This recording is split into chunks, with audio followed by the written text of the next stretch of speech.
Diamonds.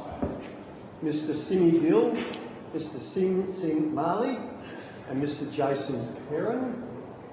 If I'm missing someone? No? Mr. Marley might just be a few minutes. Oh, Mr. Marley's on his way. All right, sorry everyone, I just do want to get back to topic. Yes, thank you. Now, I understand that information on parliamentary privilege and the protection of witnesses giving evidence to Senate committees has been provided to you all. And for the Hansard record, if we could just work from my left to my right, if you could give your name and the appearance in which, capacity in which you appear today. Yep, so my name's Amanda Demas and I'm a grape grower. Thank you. Jason Perrin, and I'm a grape grower. Thank you. Simmy Gill, and I'm a grape grower. And I'm going to ask if you could please, because of the air conditioning in the room and the noise that's going over the microphones, it's a bit hard to hear at the back, so if you could speak into your mic so everyone can hear. Thank you. Ms. Demas, I'll start with you. Do you wish to make an opening statement before we go to questions? And this is your chance now to tell us exactly what you want us to hear. Okay, thank you. Thank you, esteemed members of this Senate committee. I stand here before you today to address an issue that is of paramount importance to the future of the viticulture industry and the livelihoods of countless growers in the Riverland and Australia-wide. These farmers dedicate their lives to the production of wine grapes, farmers that are too afraid to stand up and tell their stories in fear of retaliation from wineries. The implementation of a mandatory code of conduct for the purchase of wine grapes is a subject that warrants our immediate action. It is not only necessary but urgently required to address the multitude of challenges being faced by the complete industry, farmers and wineries alike. The lack of penalties at all within the current voluntary code allows the mere 88 wineries that have signed on to the code in SA to benefit from being signatories without actually having to follow the rules. But even so, to what benefit for those very few wineries who do the right thing when they have to compete against 600 plus other wineries in SA that have still not signed on to the code willingly since its introduction? The anti-competitive pricing and general behaviour that our wine grape farmers have come to expect from our wineries shows the blatant disregard for this code. This behaviour is having detrimental effects on our wine grape farmers, from mental health and suicide, the inability to pay bills, all-round low purchase prices, and the inability to employ staff or hire contractors, or even be able to make a standard Australian wage from our businesses. The voluntary code does not hold our wineries to the standard that grape growers are held to by wineries. If one bunch of grapes is found with disease, then certain wineries have been known to reject whole patches of grapes, while other wineries will then accept the same patch and sell the juice back to the first winery. This behaviour has been known to lower the price yet again from the minimal price being paid in the first place. But when you have harvested and carted these grapes to a winery to be rejected at the gate, you have to deliver them somewhere. You have to lower our loss at this point while the winery is making higher profits. I want to target 3 details within the current voluntary code that is seeing the highest problems speaking to our Riverland growers. Number 1 was 4.1b. Signatories must not purchase grapes on the basis of a formula that gives the winemaker the opportunity to substantially influence the price payable to the grower. This is happening at a major winery that has signed on to the code. The amount of water added to grapes that have been picked past their prime because a winery can't find a booking time, then to have megalitres of water added to create the juice. The grower isn't compensated for the loss of berry weight. There is no bonus being given for high baume or compensation for late bookings, while growers watch their crops shrivel. We update baumes in the winery's preferred monitoring system twice a week, so what's their excuse? Number 2 was 4.1 Price Offer Notification Schedule A. Lower Murray, including Riverland, the signatory must provide the price offer by close of business the 2nd Wednesday in December prior to vintage. So that was yesterday.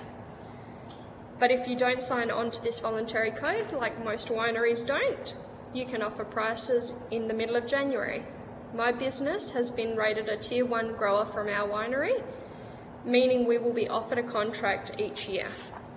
Priced contracts offered on the 12th of January and then harvested on the 1st of February for our Chardonnay.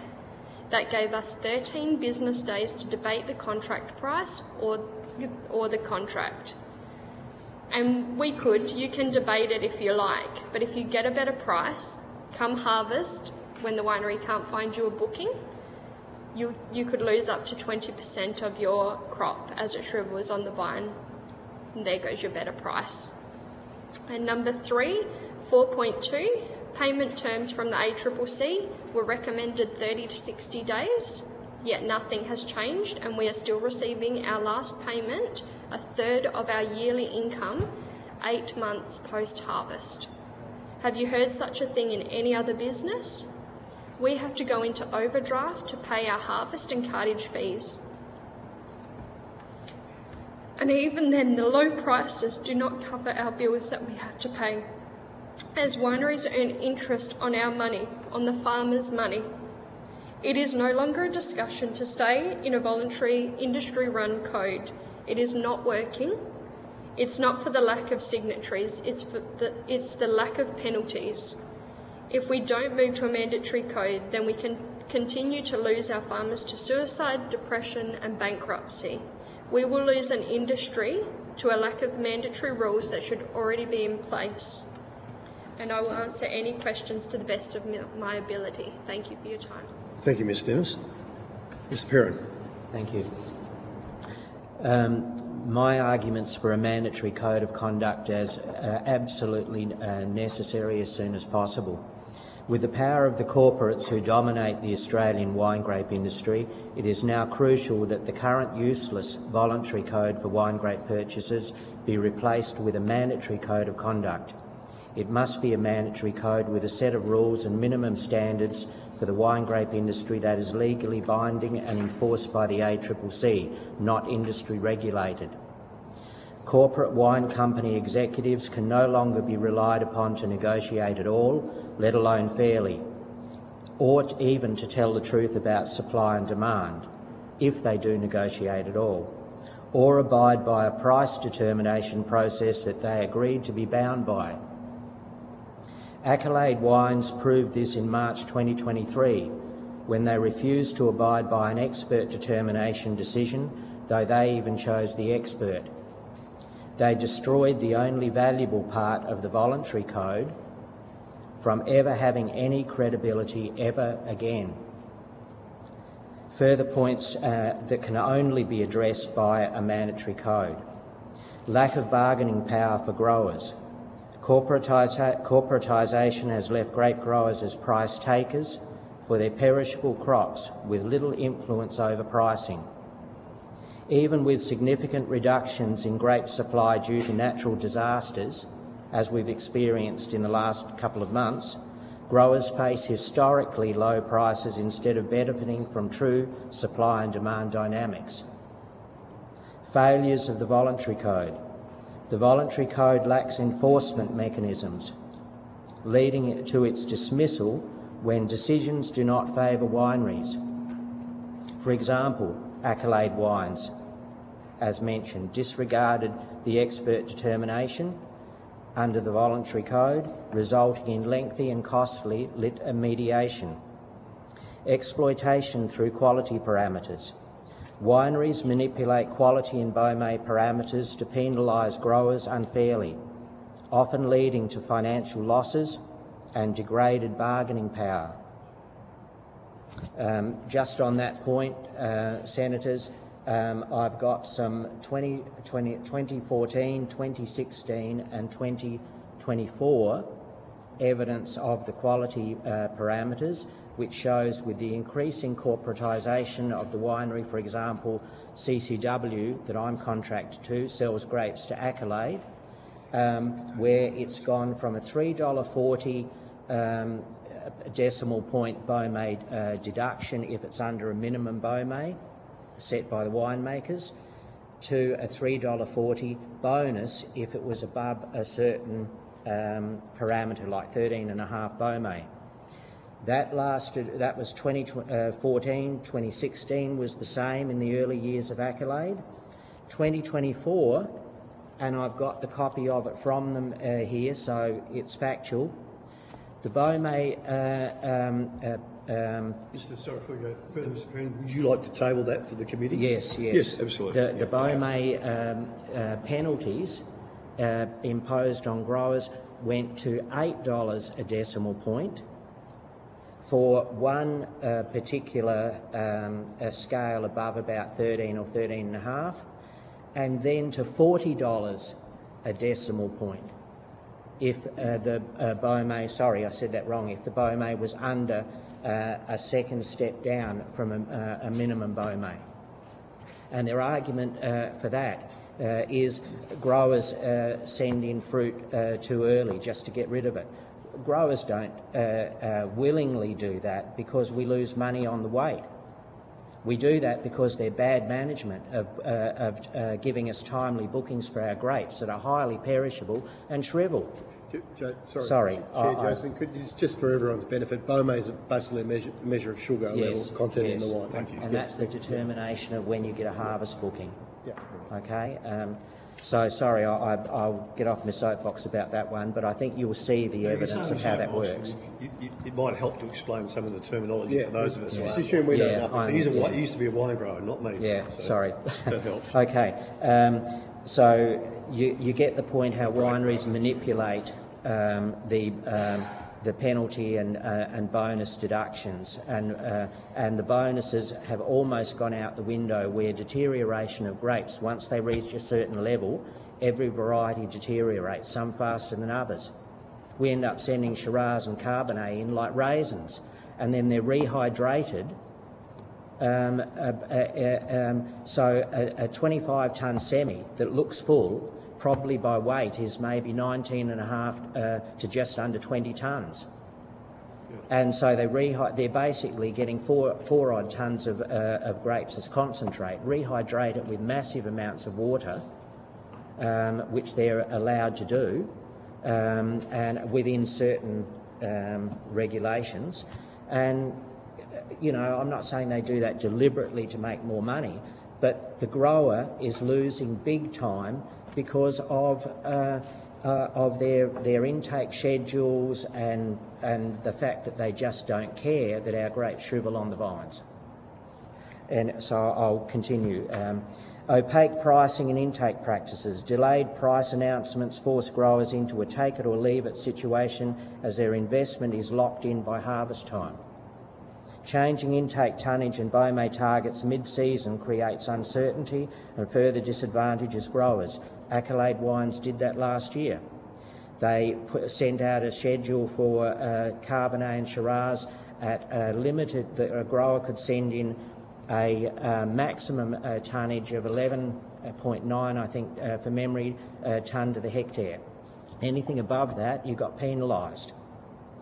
Then, part-way through harvest of that variety... Too many grapes. Sorry? Penalised for growing too many grapes. Yeah, if you send in extra tonnes, above that, once you'd clocked up that 11.9 tonne to the hectare, then they'd ping you financially per tonne, every tonne after that you sent in, once you'd reached your limit.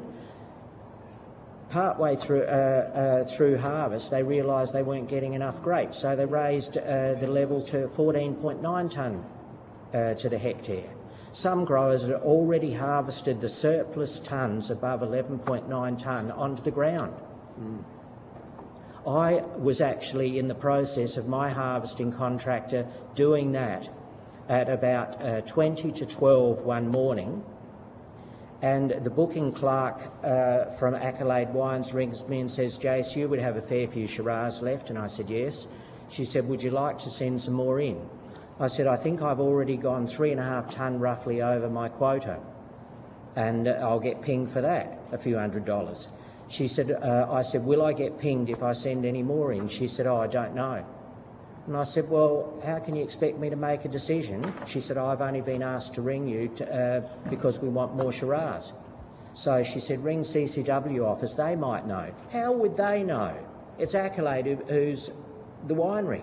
So I rang CCW, and the administration person who knows an awful lot, quite truthfully, she said, we don't know either. If Accolade couldn't tell you, we can't.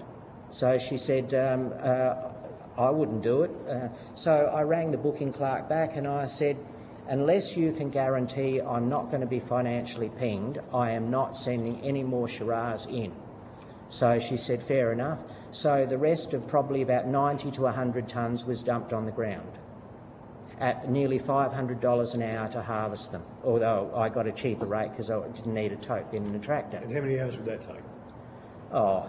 Probably... it was a quick job because you don't have to then tip and empty and all that sort of stuff, so probably 3.5, 4 hours. So there was initial... You lost a couple of grand. Yeah. So this is what I mean by them changing the goalposts through the season. When they think, oh, we're not getting enough grapes in, we've underestimated, after they say that red grapes are in oversupply. Imbalanced representation. You've just got the paperwork across the microphone, Mr. Perrin. Sorry, sorry. That's why we're on the one way imbalance, muffled all of a yeah, sudden. thank you, Senator. Imbalanced representation. The peak industry body, Australian Grape and Wine Incorporated, is dominated by winemakers, 11 to 2, leaving growers underrepresented no matter what they say and how well they say they do their job. 2,000 winemakers, roughly 6,000 grape growers in Australia, and you've got 11 winemakers and 2 grape growers on the National Peak Body Board who determine everything that filters all the way down right to my doorstep. Does that sound fair to you, senators?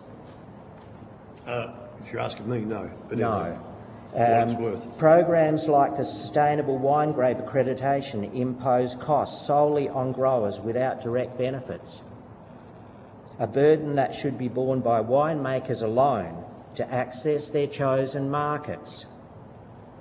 Even our Riverland supposed peak body, a mini version of Australian Grape and Wine, with the same imbalanced situation, really, that's a separate can of worms, said that that they are finding it hard to contain the costs of the accreditation program that I think is compulsory for all grape growers by, I think it's about 2026 or something. So some wineries are saying they have to do it, growers have to have it now or they won't take their grapes. So some growers actually paid $2 grand at the insistence of their winery. Pernod Ricard actually did this. And they said to growers, you need to have this done. So several growers, actually, I verified this, said to me, we did the course at our expense, nearly $2 grand. We didn't even have the certificate for 10 days.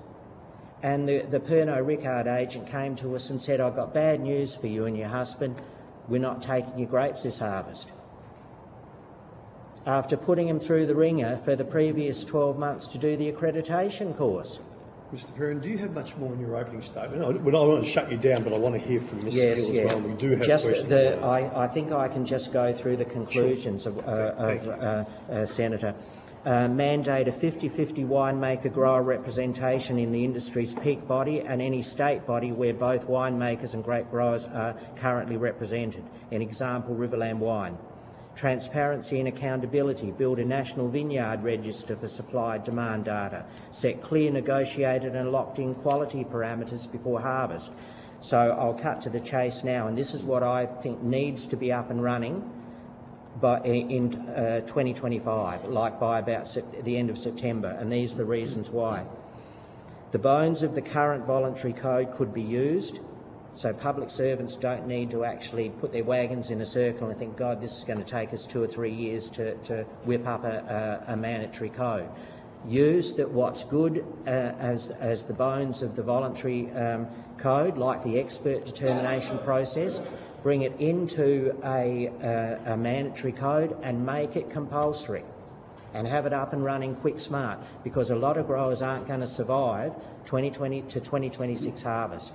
You'll find that out as we your are hearing at that progresses. stage very soon. I just want to get that on the record really clear. Definitely. That, We're there now. right, you're there now. Yeah. Okay. And if you held a panel hearing, for example, in Griffith, you would find that message loud and clear too.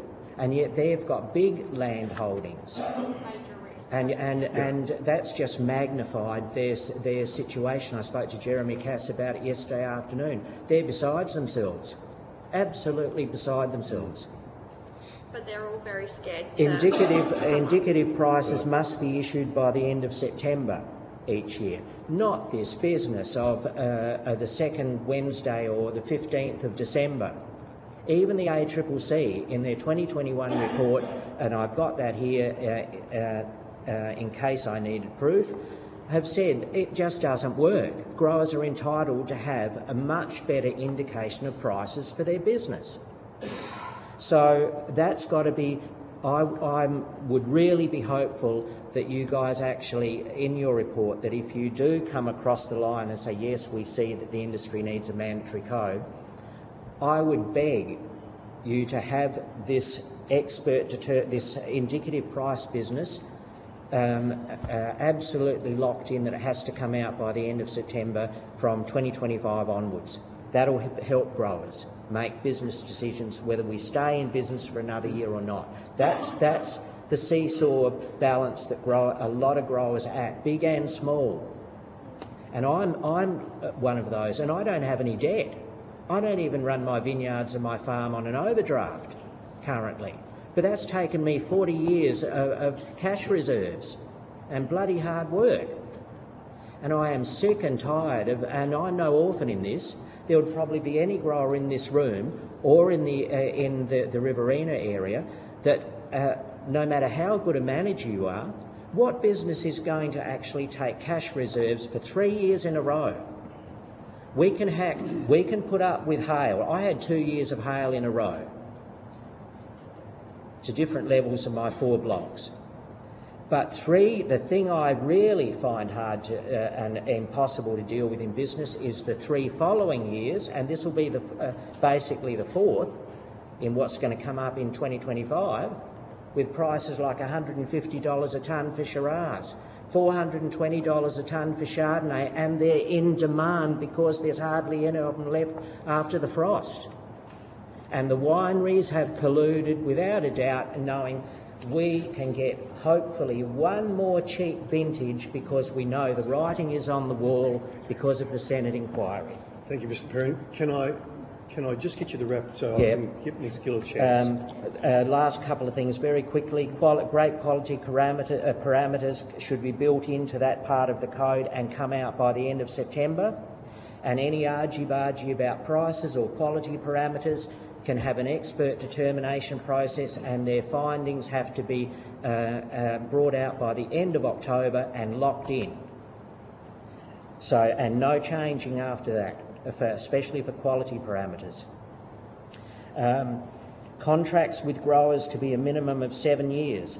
This 1 year business or 3 year business thinking it's doing us a favour is a nonsense. For growing a high cost crop that takes at least 3 years to get a few grapes on it, which is not even an economic proposition at that stage. And then the winery says, oh, well, we actually don't want that variety anymore because consumer tastes have changed. They did that with Ruby Cabernet. I spent nearly, 40, 50 grand a number of years ago and plant not so many acres to Ruby Cabernet because they wanted it. Didn't give me an option. They said, we want Ruby Cabernet. Do you have and other... I got 3 crops, Yep, 3 Mr. crops, Perrin. and then I was given 2 years to pull it out. Do you have other points? Because I really we want to ask questions. Only 2 more. Payment terms should be 1/3 by the first week of the month following grape delivery, 1/3 by the end of May, and the balance by the end of July. And why I've done that is it just brings it back from the last one in September, which is the minimum standard, as you know, under the current code. But why I brought it to July and not the end of June, which was a recommendation by the ACCC, payment in at least 60 days in full, is because Accolade, for example, I was told by an Accolade grower yesterday that, you can request your money by the end of June, but if you do, Accolade take 3.6%. Yeah, well, Okay. you know, I've got my opinions on that. We call it Yeah. factoring in my So industry. That's great. Thanks, Mr. Perrin, because I'll get all of you to table your opening statements too, which will assist the Secretary immensely when we come to our recommendations. Thanks, Mr. Perrin. We'll come back to you for some questions. Mr. Gill. Hello everyone, I'll just do my opening statement. Around 40 years ago, my dad migrated to Australia. He had a dream to raise his children in the country, to have a farm to work on, and most importantly, to have a close-knit community. This was his sense of belonging. In all of those years, I noticed that he had many highs and lows. After his passing, we then started to look after the vineyard. For us, the last 4 years have been the most challenging. Today, I'm here to speak for my grape grower community and at large for the Indian community. As you know, most of us are feeling the same. We are feeling a disconnect from our land that usually would bring us joy and keep us grounded. So, my experiences. The lack of price transparency has been a major issue with the winery. We don't know anything about the prices until harvest time. But the winery does know this. They do know about the prices. So I would also recommend early reveal of prices. Another significant issue is the inaccurate forecasting by the winery for years. History has repeated itself, as years ago growers were expected to plant white varieties, and that caused an oversupply, therefore reducing the price for Chardonnay, which did not meet the cost of production back then. We are now experiencing the same issue with our red varieties today. To address this oversupply issue, I'm recommending to explore licensing vineyards and what that would entail. For instance, I have taken a lot of inspiration from the kiwi fruit industry. Although their business model is very unique and what that would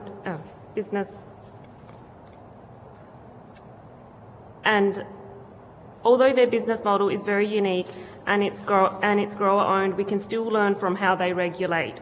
They have specialised team in research and development which looks into how we cannot flood the market. The group of growers can determine how many hectares can be released or limited to. So why am I talking about the kiwi industry? Well, it's grower focus that offers financial gain, it delivers economic success for the nation, and it's internationally renowned. I would call this sustainability. However, in South Australia, we have had the blueprint policy that claims to improve sustainability and economic success. This is a policy that has over time perpetuated what the winery has been doing for decades. That policy expects the grower to plant and replant certain varieties to keep up with market demand. Therefore, again, speaking to the grower is as if they are the problem. This has failed, and our connection to our land and farming, as we can no longer make this sustainable. Timely and consistent grape quality grading process. My experience with booking our grapes with the winery has been extremely distressing. Many times I have gone into the office and literally begged for my grapes to be booked, as they are drying up as I can see that they're drying up on the vineyard. Now the winery has penalties which Jason and Amanda have both spoke about, so I won't go into that, but they have penalties regarding that. I have also experienced when my vulnerable variety of grapes such as Gordo do not get booked or picked up on time, therefore a rejection causing us a loss of business. This has costed us hugely. Just for that one patch, which is about 5 acres, costs us up to 30 grand. But the winery has just come back and said, sorry, but your grapes had disease. But they were booked and were not picked up on time due to the winery, so that's not our fault. Another situation is where I have also been in that our fruit has been rejected, then taken up by a new winery and then rebought from the winery that we are contracted from. Now this information can be verified from our CEO in our board, although no longer he's the CEO there anymore. Another point is our contracts don't let us release our grapes to other wineries. But why? We need to feed our families, and that has happened to us within these 3 years as well. Years ago there was an issue where the winery rejected our fruit, and then due to the contract we still had to harvest the fruit and pay the harvester $20,000. even though we weren't going to have an income that year. And this was done years ago through the contract. My recommendation is to improve contracting practices. I believe, such practices need to be removed from the contracts. And how do we manage getting everyone's fruit in so growers' fruit is not rejected is another recommendation. Also, I just wanted to note, there's something called the RIC loan. I haven't been able to get that loan approved, and my financial counsellor has told me that that loan is more commercial now, so it's not accessible to the growers. So we don't have any kind of support. Also, I'm having no income this year because of the frost damage. So both of our vineyards, no income this year. Talking to the banks back and forth, the banks are struggling to understand what's what's happening. And also for these environmental factors, we're not getting paid, so we can't afford an insurance policy either. So there's a lot of on-the-ground, grassroots level issues that the growers are facing at the moment. And yeah, that's just my story. Thank you, Mr. Gordon. Is Mr. Marley, has he turned up yet? No? Okay. If he hasn't, all right, well, let's go straight to questions. Senator Pocock. Thanks so much for being here and bringing many decades of experience to the table for us in the Senate. It's extremely useful to have the practical experience before us. The picture I have overall, with many details embedded in your statements, is of a power imbalance and a code that's not effectively working for you. And you've specifically mentioned a number of ways in which it can be amended. Transparency around pricing and earlier notification is one. Penalties that are effective and give some assistance.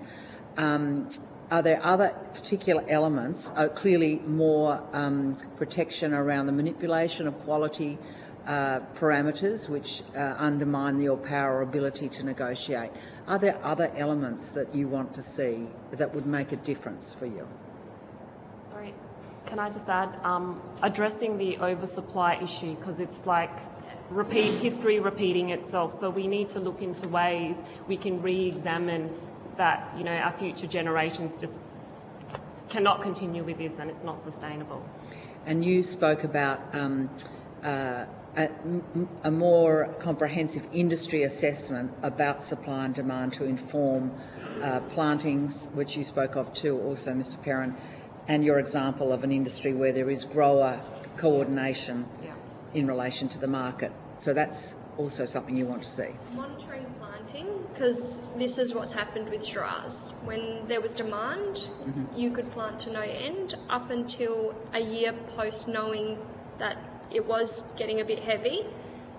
Growers were still being told to plant. And again, as Jason said, the longer contracts, having priced longer contracts, would mean that, okay, we're investing, we're taking that risk to plant that certain variety, but we're going to see a return for it. It limits how many people will plant that certain variety. Yeah. Rather than licensing planting, just a contract would be sufficient. Senator, on that, in relation to your question, in 2022, in about September, I think it was, there were back-to-back meetings. Derek Nichols, the Accolade Chief Chain of Supply Officer, I think was his title, he got up and addressed CCW growers, about 160, 170 of us in the meeting I was at, and he put up a graph starting from 2015, and he, which was for red grapes, Shiraz and Cabernet in particular, which are a dominant variety in the Riverland, as you probably know. And he put this line graph, which was progressively, his point showing that it was leading to oversupply. And he said that in early 2022, his company decided, the word he used was retreated from, we made a decision to retreat from some traditional markets and focus more on some others, including China. And he said, we all know where that went, and unfortunately you growers have to carry the can. That was the expression he used. Now, the point of that is, because it's not rocket science, if they knew that from 2015 in particular, that 2 of the main varieties, red varieties, were leading to oversupply, why didn't they convey that information to their main supplier, CCW, representing about 529 or 530 growers, and say, hey, we've got, we're getting too many Shiraz now, and, and Cabernet looks like it's going to be, pretty well fill the bucket. No. The process, and I was one of the growers that this happened to, is in 2022, early 2022, the process is I get a redevelopment form from CCW as a CCW grower. I put in what I'm thinking of wanting to do, and that has to get board approval. And that goes across to Accolade. So they rubber stamped all these approvals in effect. So I go and outlay a substantial amount of money for at least a 2 or 3 year term of, the posts, and then training the vines and everything else until they're up on both wires to be able to be harvested. And then find you have this fellow go and put this graph up, only 6 or 7 months later, after I've already had to pay for the vines I planted in that year, in August. So, sorry to interrupt, but I'm just conscious we want to get a range of issues. What you're pointing to is a failure to properly plan for the market. They don't provide transparency about varietals. And a shift of risk to the grower is what you're pointing to. We could have 3, 5 and 7 year contracts priced. If there's something in demand that a winery wants us to plant, 7 years, because it's going to take us 2 to 3 years to get a decent crop. But if you've already got it planted, 3 years could be a sufficient risk for the winery and security for us to go to banks. Banks don't want to look at us because we might have 1 year, or we might be waiting till harvest to get a contract. You've all referred to the impact on your families and on your community of this uncertainty, the risk being borne by producers, and the uncertainty in your contracting, and when the contracting falls over, the implications for a community. Is there anything more you want to say about the general effect of this in the region that you're living in? So I also run a salon as well from home. We used to run it from town, but so the effects are minor compared to what shops in town would be feeling. But I usually have farmers' wives that will come in Christmas time, get their hair done, especially on good years. I've got a number of clients that would come in usually around this time that have not. So the downturn in my salon business is also there. I don't spend as much in town. It has that roll-on effect as well. And so you're talking about the impact of the general downturn. I'm thinking about the uncertainty that's implicit in a code which is not functioning. You've talked about mental health costs, for example. Is there anything you would like to add on that front? Yeah, I think I'll just add again, repeat the mental health. I went to the temple. I've been going down to the temple. My Indian community, there's a lot of Indian growers we have in the Riverland, and I can just see the conversations, the distress, and the uncertainty, and you can just see how the depression, I suppose, and the conversations were happening. We're not sure about our future. What should we do? Should we, leave? How do we leave Riverland? What can we sell? All of this. Nobody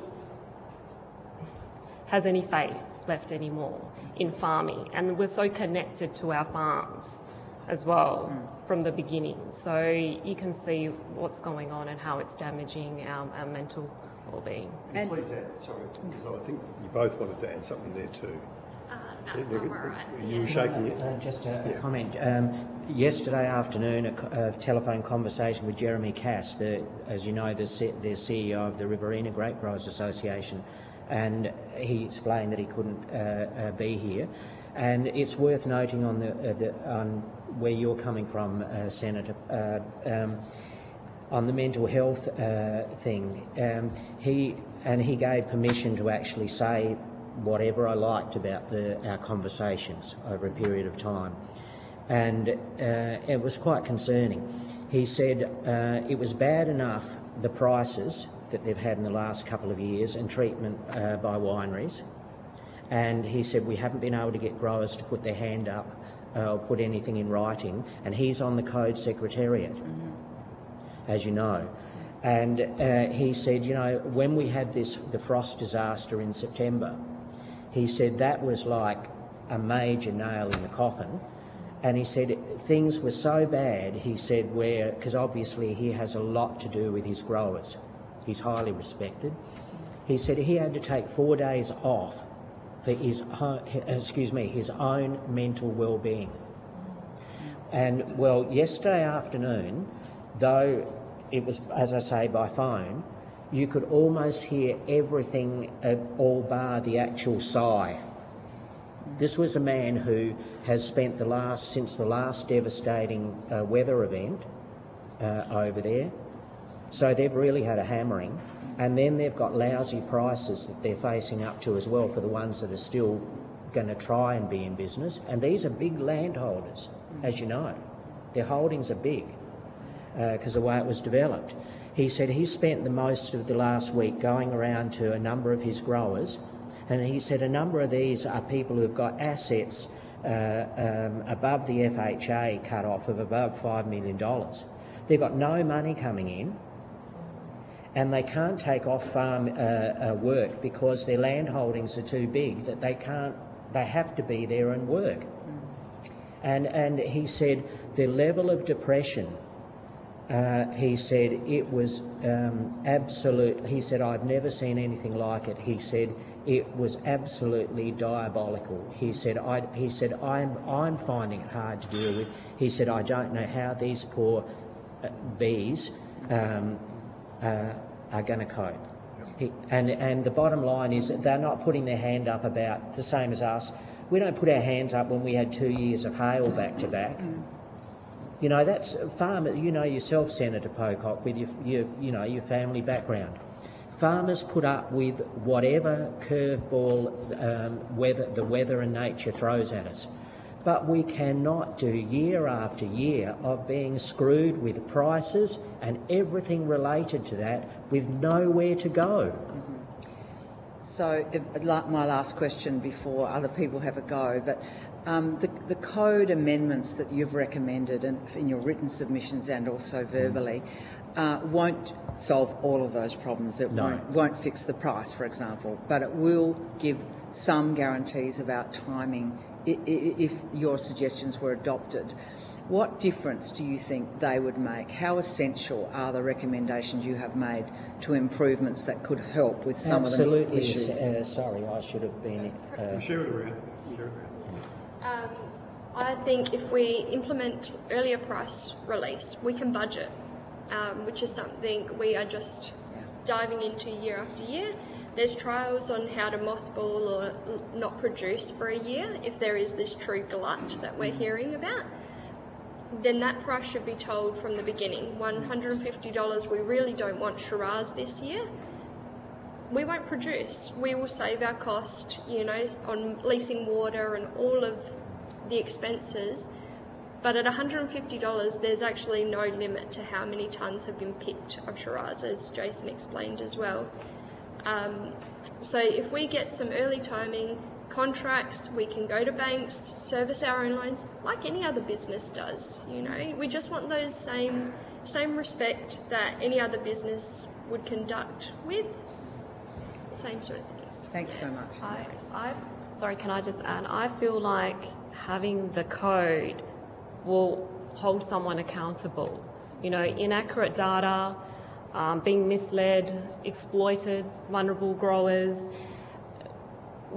That's going to change a lot of things in terms of that, and we've been had a long history of all of this, and we've put up with it for years and years. So if that can hold someone accountable, then there's penalties, there's dispute resolution, there's all of that stuff. All of that comes into the picture. And if we have that, then ultimately there will be price transparency. So we'll get to know what those prices are, and I'm hoping that that will change for us. Yeah. Compulsion is a key factor of decisions like the pricing. That's why it's essential that in a mandatory code, in my view, and I think some other growers, is the expert determination. Bring it in, because it's fair to actually have both parties sort of say, look, we're not happy about that price, and let's negotiate.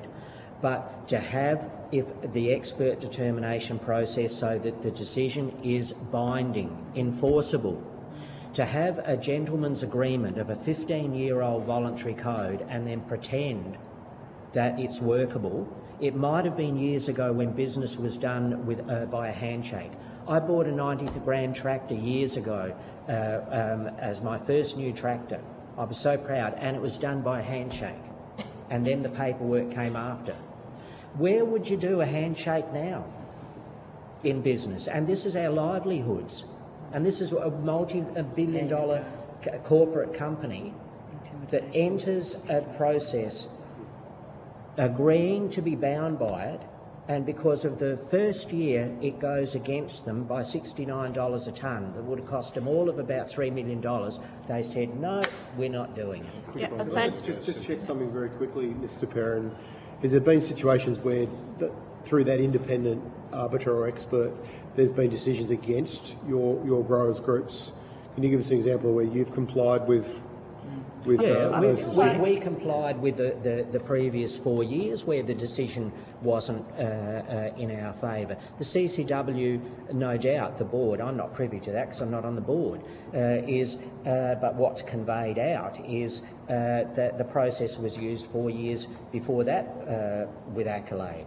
And CCW abided by the decision. No whimpered, no nothing. Yeah. But then accolade, like I say, in 2023, that poisoned the well. That really poisoned the well for the expert determination ever being used again. And the situation that bothers me is, and you can put the whole lot of well-being, depression, potential suicide, grower walk-offs, the whole bit in the same melting pot now till the end of this harvest, is supposedly accolade brought out should have brought out their indicative prices by yesterday. That's my understanding.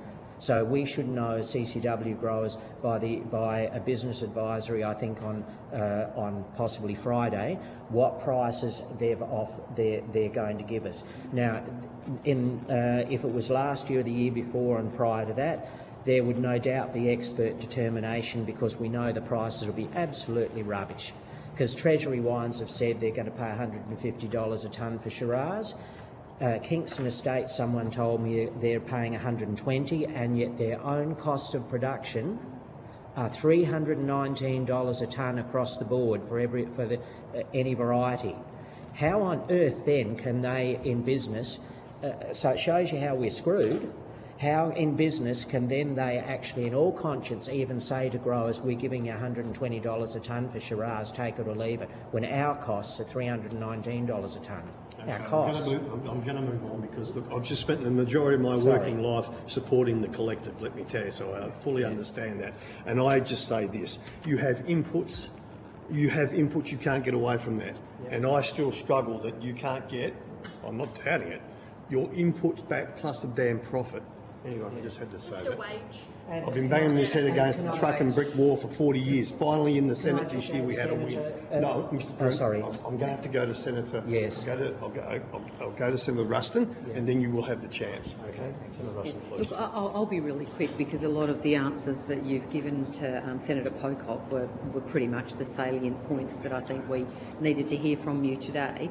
But just going back to just some clarity around what you'd really like to see in a mandatory code, I mean, obviously early price setting so that you've got more control. Can I just ask, and probably to you, Ms Demis, you made the comment about the ability to put your vines to sleep for a little while, which meant your input costs were going to be significantly reduced.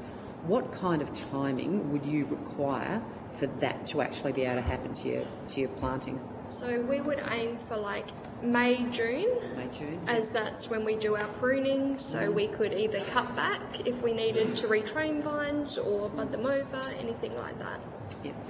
The other obviously areas around the payment terms and conditions, and also making sure that you've got a robust dispute resolution mechanism.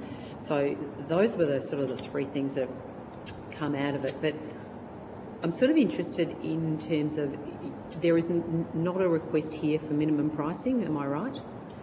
It would be handy to have the $300 be the minimum, but again, we understand that markets fluctuate, so if growers were willing to drop the fruit on the ground knowing that there was a glut, so minimum pricing is beneficial for us to know that we're going to at least recoup what we have laid out. But whether that, I understand though, are you asking for minimum pricing? yes.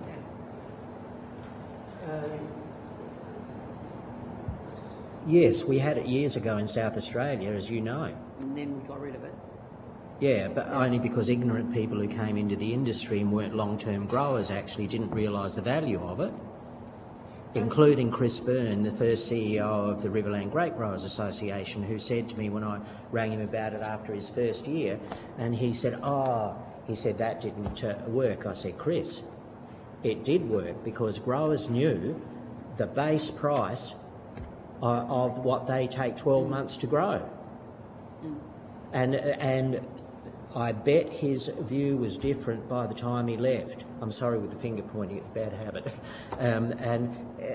Because he actually looked at when they had a yike with, I think it was South Corp or whatever at Loxton in about year 4 or year 5, I think, from memory, when he was CEO, or McGuigan's, if I'm saying the name right, over there. And in effect, the compromise they came up with was something along the lines of asking for a minimum price. Okay, so can I perhaps... Did you want to add? Sorry, Ms. Gill. Oh, sorry. I Ms. Gill? suppose that needs to be re-examined. Like, that was years ago. And another thing is that, like, I feel like we don't have a choice in a lot of the decisions that get made, like even in our board, CCW board. We're not consulted on a lot of things and the decisions just get made. And we do have a community of growers. So the exploitation is up to that level, the power imbalance I'm talking. So it's very, yeah. Can I just unpack that a little bit? So are you referring to the power imbalance between yourself as a grower and CCW as an organisation? Yes. And then it takes the next step to accolade? Yes. Okay, so you're sort of feeling like you're vulnerable not only to your processor, but you're vulnerable to the organisation that's representing you as well. I do. Okay, thanks. So back to the pricing.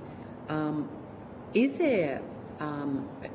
I'm assuming there is a direct relationship between the cost of grapes in terms of on the ground and then what the bulk wine price is when we're talking about warm inland. Is that a fair assumption? At the moment, I think the $150 works out to be 10 cents a litre. Well, Mike, could you just get closer to the mic? That's Sorry. important, just so everyone can hear. Yeah. Please, Ms. Dennis. Yeah, I think at the moment the $150, $120 to $150 for Shiraz works out to be 10 cents per 750 mil or 1 litre of wine. So is it possible for you to guide me to where I'd get that information? Because that's certainly... So I've got my budget and I'm happy to send that through to you if you'd like, and that just shows all of our outputs that we've had so to... 10 cents a litre to you? Yes. Oh, sorry. As the I was actually trying to draw the correlation between the price per tonne or for a particular variety and the bulk wine price of that, not... Yeah, that would probably be a winery question, I'd say. Yeah, I'm not sure what they sell it for. Because I'm sort of trying to understand what the implication, if you go to a minimum price, how you would actually determine that minimum price, because obviously if that minimum price ended up to being significantly more than the price in the market for the sale of that product, because we are talking about, you know, in most instances bulk wine is the price determinant here, what the implications that would be on you in terms of your ability to even get rid of your grapes at all. Yes, so that's where if we were given those prices earlier, and that's where I questioned whether, you know, having a minimum price, is it really, will it work in all of the chain? Not really, you know. For us, our costs are $300 a tonne. That's what I've worked out through our budget. But if a winery needs to purchase for less than that, then I would, if given the price offerings earlier, I would just not. I would mothball the year.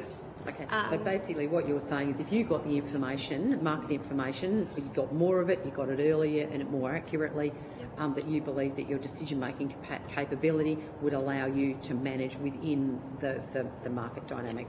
Okay, thanks, Chair. Without having to set them in, that just makes so much sense. And what's unfair about that? It's just business. Thanks, Senator Russell. Senator Bush, Look, just one quick question. I suppose it's a fairly broad question. We've talked to, for example, established family-owned wine businesses that have been around for a long time, that have had long-term relationships with their growers that aren't part of the code, that seem to think things are fine. How much is the corporatisation of this industry part of the problem? Like, is it, especially the commercial wine sector? Obviously, it's very different around the country. It's a major part of the problem. Like as you quite rightly say, and have either been told or no doubt will be told, I guess, by Paul Jericho, for example, in Victoria, where there's smaller wineries. You know, smaller wineries, because of their business, generally have to have good relationships with growers.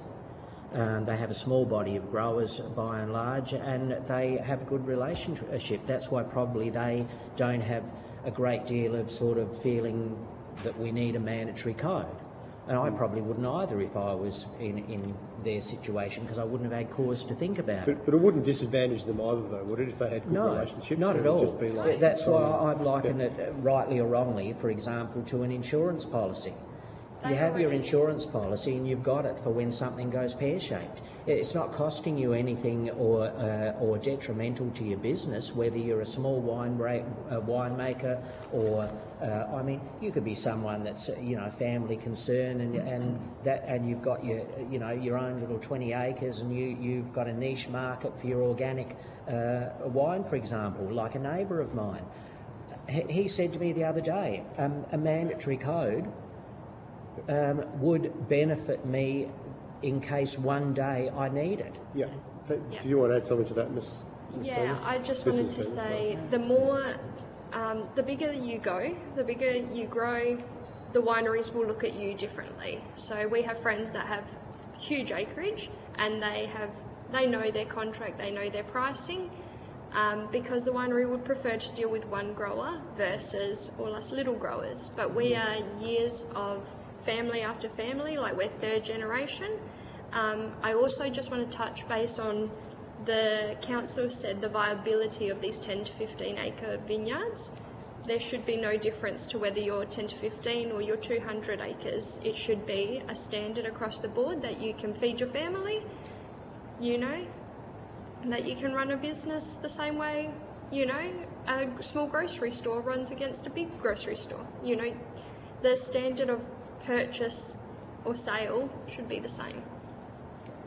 Yeah. It isn't a situation of get in or get out. It's nothing like that at all. So, you know. Okay. And so you mentioned that the second Wednesday of every December you get this pricing, and that your CCW probably has that now. Are you aware of what we your hope price is? they have it.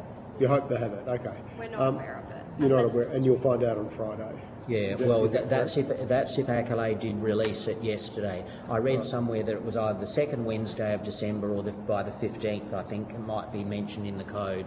And the ACCC hammered that in their 2021 report as something that really wasn't on. So you as growers, I know your industry body would have a process around this when they get those prices.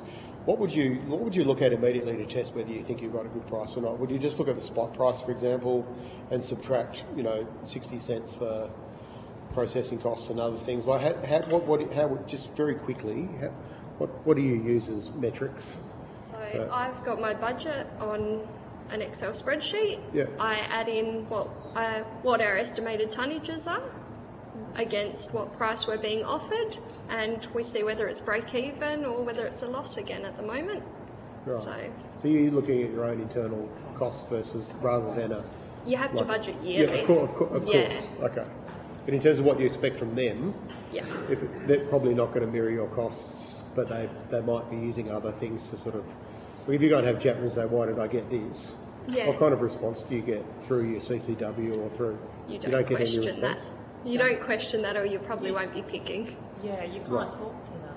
Like, Can you say some more about that? Why don't you go back to them?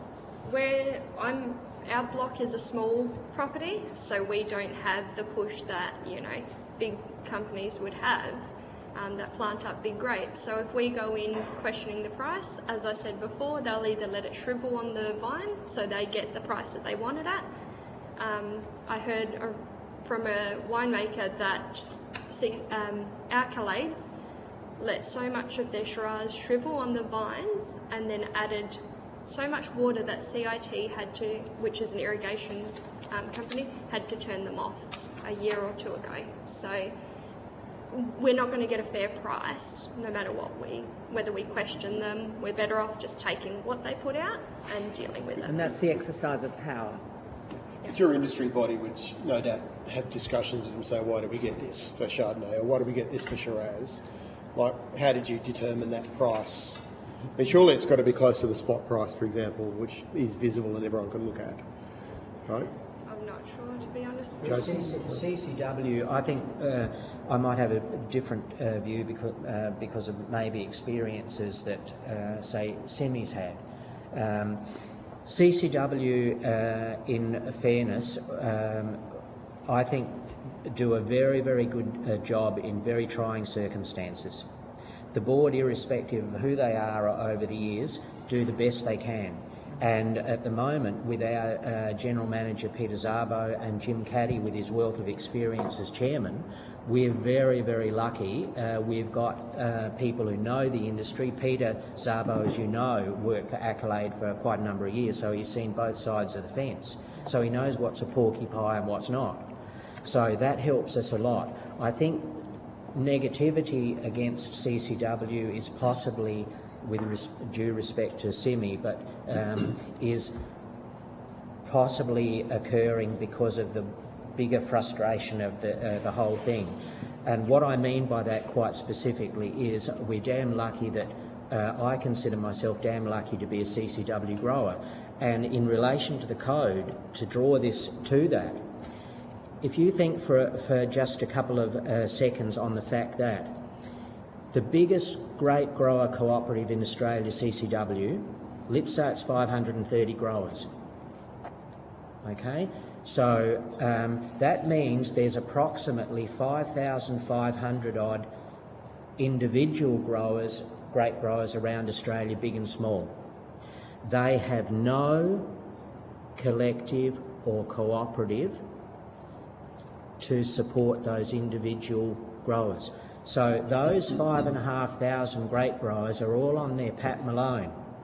Yeah, now, so the point is, if we, as one of 500 CCW growers, with that power, can't negotiate effectively with this corporate, which now, with the deal with Pernod Ricard taking over their Spanish, New Zealand and Australian interests, give them so much power, not only in the retail sector, but in particular, Accolade was already the biggest corporate by tonnage crush in Australia, so big players. And you know we've got the biggest winery in Australia, let alone possibly it used to be the Southern Hemisphere at Glossop.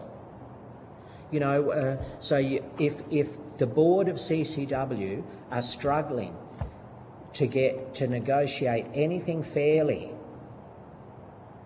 And the only way to have hammered Accolade and get something better potentially was to take them to court.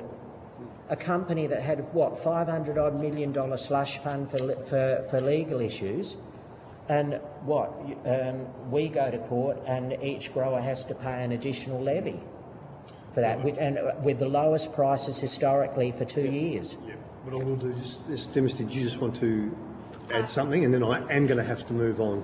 Yeah, I agree with Jason. If CCW cannot, after nearly 100 years, I think it is, or roundabout, cannot negotiate fair prices and contract terms and are still in discussions when growers are harvesting into Accolade tanks and have no contracts or prices in place properly, then how are the growers like myself who are not contracted to CCW able to do it fairly? Sure. Yes. Ms Gill, just on wrapping up, Yeah. did you wish to add anything to that? Yeah, just a little bit just respectfully a little bit disagree.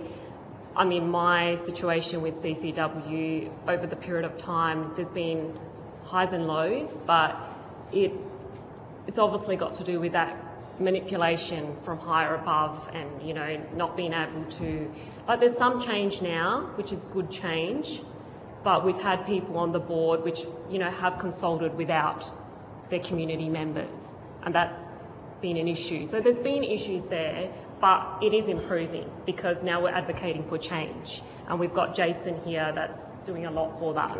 So yeah, that's how I would like to put it. All right, Yeah. tremendous. And they Okay, have look. points there. Yeah, can I thank you very much? And sorry, it's not your fault.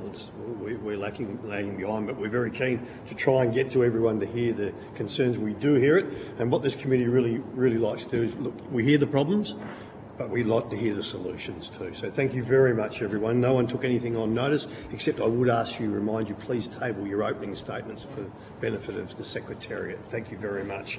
And we'll now call our next witness, South Australian Wine Industry Association, please.